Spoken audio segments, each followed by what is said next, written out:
Hey everyone, welcome back to part 2 of Always Be Compounding. In the first video, I went over the philosophy of always be compounding. The first rule being that you need to get your financial foundation in place. Then I went over the 3 metal rules, the bronze rule, the silver rule, and the gold rule. In this video, I'll be diving into the more practical side of compounding. I've committed a lot of time and energy in the past 4 years to learning all I can about real estate, securities investing, and options trading. What I'd like to share with you is what I think of as the fundamental tenets of having an investing mindset. Compounding is the process by which your account is generating income, usually through interest, and that additional earned income is then put back into the account as soon as possible, usually immediately, without taking out any additional money. You can't earn meaningful interest if you don't take some sort of risk. One of the reasons that interest rates go up for people with poor credit scores is because of the perceived statistical risk associated with them. A low credit score implies to the bank that the person may not be able to pay part of the loan back, so the bank increases the interest rate on the loan. So what is risk? Risk is a word that when it's attached to the adjective financial conjures up a lot of fear in people, and it needn't be that way. Risk is simply exposure to an unknown quantity. Most dictionary definitions of risk include danger and harm or loss, but really it's the unknown that is the bigger issue of risk. We fear risk not because of the perspective of harm or loss, but because of the unknown degree of harm or loss. Keep that in mind. It's not so much that a given investment is dangerous, it's that you simply don't know enough about it. With the definition of risk out of the way, let's get into interest rates and specifically the risk-free rate. Now, risk-free, and I'll always put that in quotes, is an academic term that can help you calibrate your sense of what your risk really is in an investment. So what is considered risk-free? Any financial vehicle that has historically proven to generate consistent returns over the long run is risk-free. And in the case of the most consistent, that is measured in terms of hundreds of years. The US government has never, in its entire 240-year-plus history, even through the Civil War and Great Depression, failed to pay back any of its debt obligations. The US has been so consistent that Treasury bills have formed the baseline for the risk-free investing rate for the entire world. The 3-month T-bill is typically used as the current risk-free rate proxy. Its rate is currently around 1.55%. These rates change regularly, and you can find updated rates at the treasurygov website. If you take 1.55% for 3 months and compound it over a year, that ends up being 6.35% annual. So that becomes our approximate target for investing. I say approximate because it's going to vary, and if you find investments that pay around or exceed that rate, then you're probably doing okay. Before we get into the meat of investing opportunities, let's talk about saving opportunities. To be frank, you're not even going to get close to 6.35% in returns from savings. You'd be lucky to get 1.5% per year, and that's perfect for your emergency and vacation saving funds. NerdWallet.com has some suggestions for various online banks that return better than 1.55% per year, and I'll put a link to the NerdWallet suggestions below. One reason we need to be making more money in our investing accounts as opposed to our savings accounts is because, unlike in our savings accounts, they are being held for the long term and are subject to the demon we call the inflation rate. As time passes, your money will buy you less of the same sorts of things that it once did. The current accepted rate of inflation, as per statbureau.org, is around 2.28%.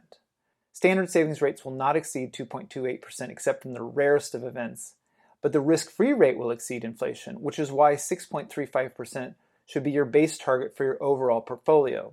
If you're serious about improving your wealth potential, you'll focus on these numbers. And there's really just one simple rule to keep in mind in the long run for these numbers. Borrow low, invest high. That is, borrow money only when the interest rates are low and always seek out investments that have higher rates than what you're borrowing at. Savings isn't mentioned here because I'm trying to get you to be in the always compounding mindset. Savings is only for short-term financial holdings, such as for emergencies, vacations, and the like. Everything else beyond that should be committed to investing opportunities that generate better than the risk-free rate. So where do we invest? For most people, the stock market and real estate are the best bets. But first, let me start with a disclaimer. I'm not a financial advisor. Investing in both the stock market and real estate is something that I do and have been successful at, but it's taken me years of work, numerous trip-ups, and a lot of discipline to get to the point where I can make a living at it. But I am still not a financial advisor. Anything I say here are simply opinions based on my own experiences. Before you do any investing yourself, make sure you do your own due diligence. In order to get greater than the risk-free rate, you have to look outside the conventional box of the always be saving mindset. Any financial vehicle that is sourced and managed by what we would consider traditional financial institutions like banks will usually return less than the ideal rate for better than average compounding results. Mutual funds and the like might be better than risk-free, but if you make use of them, which is better than nothing, you'll likely be giving up income opportunities. Traditional financial institutions have to make money somehow, and they do it by charging you fees and offering lower returns on investments. They have volume on their side. You do not. That leaves us with direct access to the stock market, a path that is intimidating for most people. And in the short term, the stock market can certainly be considered risky in the common sense of the word, but in the long term, it's a pretty reliable way to generate good returns on investment. Historically, since 1926, the S&P 500 index has returned 10% per year on average, according to NerdWallet. The past 20 years has been a little closer to 8.5% due to the Great Recession of 2008.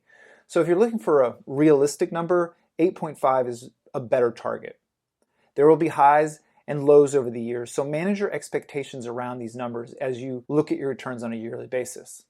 A couple of ways to access the market, aside from doing all the research necessary to get into a specific company, is to use exchange-traded funds or to make use of robo-advisors. The fees on ETFs and a lot of robo-advisors is very small.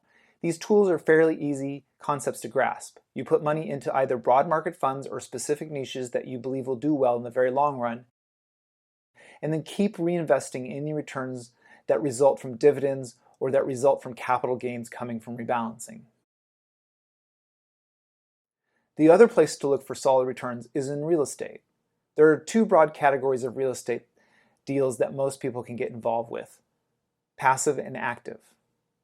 Don't let the word passive fool you. You still need to be active in seeking out the deals and doing your due diligence. What makes them passive is that you put your money into the deal and after that you remain hands-off till completion of the project. During the time frame of the project, you will be paid out regular returns, which you should be saving for the express purpose of reinvesting into another real estate deal or straight into the stock market. Active investing is what most people associate with real estate beyond buying a personal residence: flipping houses, buying apartment buildings, leasing offices and commercial spaces, and so on. Active investing can be very time-consuming, becoming a full-time job for some people, but the returns can be much greater as a reward for all of the effort that is needed to be put into it. The nice thing about real estate is the stability it offers. The bad thing about real estate is that it takes a lot of effort to find deals. There are a lot of factors to consider, and one must be diligent in getting into any deal. Real estate investing is a very learnable skill that anyone can do. The more you learn, the better your returns are likely to be at finding safe, high-yield real estate deals. There are other ways of finding better than risk-free returns, but they tend to be more esoteric or require a little more attention or specialized education to engage in. You could find a local business to invest in, for example, or you could engage in peer-to-peer lending. Corporate bonds also sometimes offer good returns. A bulk of my compounding efforts come from options trading, which is a derivative form of stock trading, and not something I would necessarily recommend without some very specific training. Regardless of how you invest, keep the ABC framework in mind. Have a foundation from which to work from first. Keep contributing, be patient, and take zero distributions. Investing is only risky because of the unknown factors, so make sure you become as knowledgeable as reasonably possible, and don't forget that it's as risky to take no risks than it is to take risks. Use the risk-free rate as the baseline to figure out if a potential investment is worth your while. There may be reasons to take a rate less than the risk-free rate, but keep it in mind. Overall, consider it a best practice to borrow low and invest high. The two best places I think for investing are in the stock market and real estate, assuming that you do your due diligence and understand your own personal level of risk tolerance. ABC is a mindset that can help guide you in your investing decisions. No matter where you are in life, there's always the potential to make it better, which is why you should always be compounding.